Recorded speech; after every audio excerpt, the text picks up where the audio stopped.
छुए त बदन के देखो ना कटन के चादरा बिछा दिहनी बलम जी मन पिघला दिहनी पलंग पर झुलुहा झुला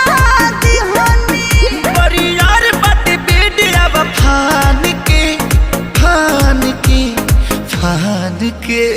टूट जाए राजा जी,